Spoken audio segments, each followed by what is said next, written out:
2 নম্বর নিয়ম। 2 নম্বরে আমরা আরেকটা এক্সেপশনাল বা কি বলা যেতে পারে এক্সক্লুসিভ একটা বিষয় সম্পর্কে জানবো, যেটার নাম হচ্ছে নন কন্টিনিউয়াস ভার্ব।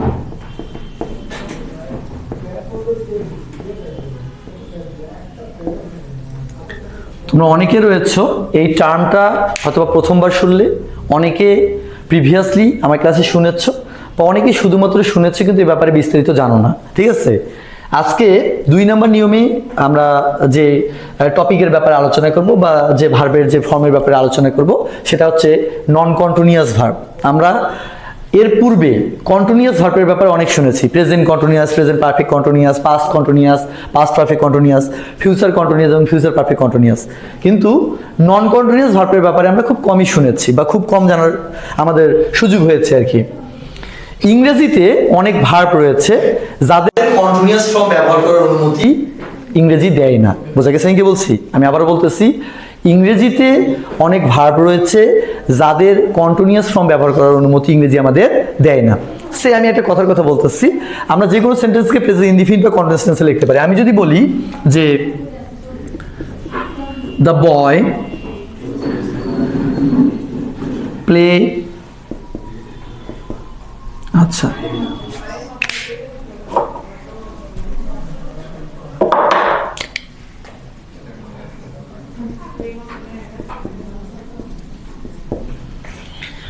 এটা present indefinite IND.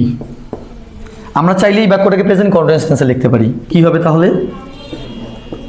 The boy is playing football.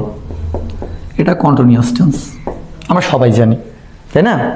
তার মানে এই প্লে নামে যে ভার্বটা রয়েছে এটাকে ইনডিফিনিটও লেখা যায়, এটাকে কন্টিনিউয়াসেও লেখা যায়। তবে ইংরেজিতে কিছু কিছু ভার্ব রয়েছে যে ভার্বগুলোর কন্টিনিউয়াস ফর্ম লেখা যায় না। যেরকম আমি যদি বলি যে আই হ্যাভ আ ফেরারি, মনে করো তোমার একটা ফেরারি আছে বা ফেরারি কার রয়েছে, তুমি এই বাক্যটাকে, এটাকে ইনডিফিনিট, তুমি এটাকে লিখতে পারবা না আই অ্যাম হ্যাভিং আ ফেরারি।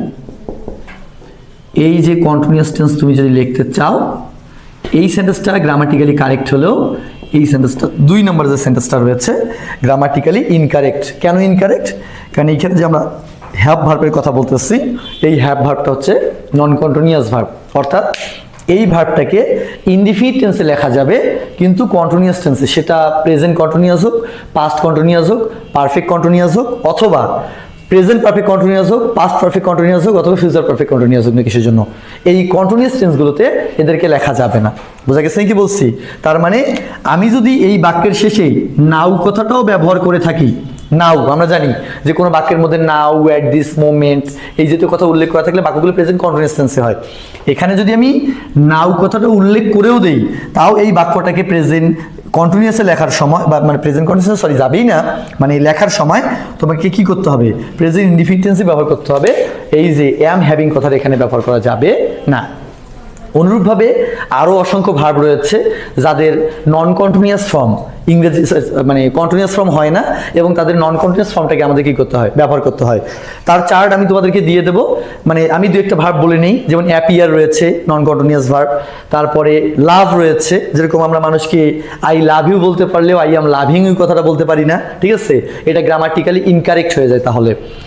এবং হ্যাভ রয়েছে, তারপরে ফিল রয়েছে, লুক রয়েছে, এটসেট্রা এটসেট্রা। আমি চারটা দিয়ে দেবো, ওই চারটা দেখে তোমরা শিখে নিবা বা স্মরণ করে নিবা যে কোন কোন ভার্বগুলো নন কন্টিনিউয়াস ভার্ব আকারে ব্যবহৃত হয় বা কাদের কন্টিনিউয়াস ফর্ম লেখার অনুমতি ইংরেজি আমাদের দেয় না। আচ্ছা, এইখানে তবে আরেকটু ব্যাপার রয়েছে। আরেকটা ব্যাপার কি? এই ব্যাপারটা তোমাদের একটু বুঝতে হবে। এরকমটা বলা হয় যে যদি কখনো কোনো নন কন্টিনিউয়াস ভার্ব নিজের অর্থ প্রকাশ না করে অন্য কোনো ভার্বের অর্থ প্রকাশ করার জন্য ব্যবহৃত হলে তার কন্টিনিউয়াস ফর্ম ইংরেজি আমাদের ব্যবহার করার অনুমতি দেয়। যেমন আমি তোমাদের যদি একটা এক্সাম্পল দেই, সে একটা কথার কথা বলা হচ্ছে যে আই অ্যাম হ্যাভিং মাই মিল। পাইছো তোমরা? আচ্ছা, আই অ্যাম হ্যাভিং মাই মিল, এখানে অ্যাম হ্যাভিং কথাটা পাইছো, এই বাক্যটা কিন্তু গ্রামাটিক্যালি কারেক্ট। এখন তোমাদের মনে হইতে পারে আই অ্যাম হ্যাভিং এ ফেরারি, ওইটাই ইনকারেক্ট, তাহলে এই বাক্যটা কেমন করে কারেক্ট হলো? এখানেও তো কন্টিনিউয়াস টেন্স ব্যবহার করা হলো। একটা জিনিস কি তোমরা খেয়াল করছো, হ্যাভ মানে আছে, হ্যাভ মানে কি আছে, কিন্তু এখানে হ্যাভ আসলে আমি আমার খাবার আছে বা থাকছি এরকম বোঝাচ্ছে, না আমি আমার খাবার খাচ্ছি বোঝাচ্ছে? খাচ্ছি বোঝাচ্ছে। তাহলে হ্যাভ এখানে ইটের কাজ করতেছে, দ্যাট মিনস এই হ্যাভ ভার্বটা এখানে হ্যাভিং কথাটা কার কাজ করতেছে? ইটিং এর কাজ করতেছে। তার মানে এখানে আমরা বুঝতে পারলাম যে এখানে নন কন্টিনিউয়াস ভার্ব নিজের অর্থ প্রকাশ না করে অন্য কোনো ওয়ার্ডের অর্থ প্রকাশ করার জন্য কি করা হচ্ছে? ব্যবহার করা হচ্ছে। তো যেহেতু যখন নন কন্টিনিউয়াস ভার্ব নিজের অর্থ প্রকাশ করার জন্য ব্যবহার না করে অন্য কোনো ওয়ার্ডের অর্থ প্রকাশ করার জন্য ব্যবহৃত হবে, তার কন্টিনিউয়াস ফর্ম ব্যবহার করার অনুমতি ইংরেজি আমাদেরকে দেয়। ঠিক এই কারণে এই বাক্যটা কন্টিনিউয়াসে লেখা ঠিক হয়েছে। আর এর পূর্বের যে বাক্যটা আই অ্যাম হ্যাভিং এ ফেরারি, ওই ক্ষেত্রে ওটা ভুল হয়েছে। আমি বিষয়টা বোঝাতে পারছি আপনাদেরকে? ক্লিয়ার তো নাকি? যেরকম অ্যাপিয়ারের ক্ষেত্রে যদি আমি বলি, যেমন আমি যদি বলি যে she will be appearing at the theatre tonight, তাকে আজকে রাতে থিয়েটারে দেখা যাবে। তার মানে উইল বি অ্যাপিয়ারিং, একটা জিনিস খেয়াল করছো, ফিউচার কন্টিনিউয়াস টেন্স ব্যবহার করছি কিন্তু আমরা, ঠিক আছে? যদিও বা অ্যাপিয়ারটা কিন্তু কি হয়ে গেল?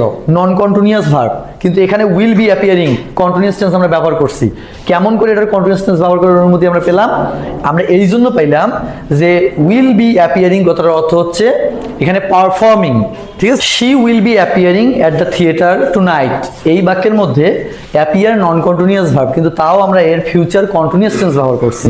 আর প্রশ্ন হইল কিভাবে আমরা ফিউচার কন্টিনিউয়াস টেন্স ব্যবহার করতে পাইলাম, যদিও বা এটা নন কন্টিনিউয়াস ভার্ব? এখানে অ্যাপিয়ারিং বলতে পারফর্মিং, অ্যাক্টিংকে বোঝানো হচ্ছে। বিষয়টা এমনটা না যে সে ওই থিয়েটারের সামনে গিয়ে হাত পা ছড়ায় বসে থাকবে, ঠিক আছে, যে সবাই আমাকে দেখো। সে থিয়েটারে পারফর্ম করবে, সে থিয়েটারে অভিনয় করবে, গান করবে, যাই করবে আর কি, আর বাকি সবাই কি করবে? সেটাকে এনজয় করবে, তাই না কথাটা? তো এই জন্য অ্যাপিয়ারিং এখানে পারফর্মিং বা অ্যাক্টিং এর কি বলা যেতে পারে? সাবস্টিটিউট, অর্থাৎ তার পরিবর্তে ব্যবহৃত হয়েছে। এই জন্য এটা নন কন্টিনিউয়াস ভার্ব হলেও এটাকে কন্টিনিউয়াস টেন্সে লেখা কি হয়েছে? সম্ভব হয়েছে। বোঝা গেল আমি কি বলছি? তোলা হয়েছে তোমাদের এটা? আচ্ছা, এখন তোমাদের একটা জিনিস জানতে হবে। কি জানতে হবে? আমি তোমাদের একটু আগে বলছি যে ফিল এবং লুক এই দুইটা কি ভার্ব? নন কন্টিনিউয়াস ভার্ব, তাই না কথাটা? আমি তোমার একটু আগে বললাম যে ফিল অ্যান্ড লুক এই দুইটা কি ভার্ব? নন কন্টিনিউয়াস ভার্ব।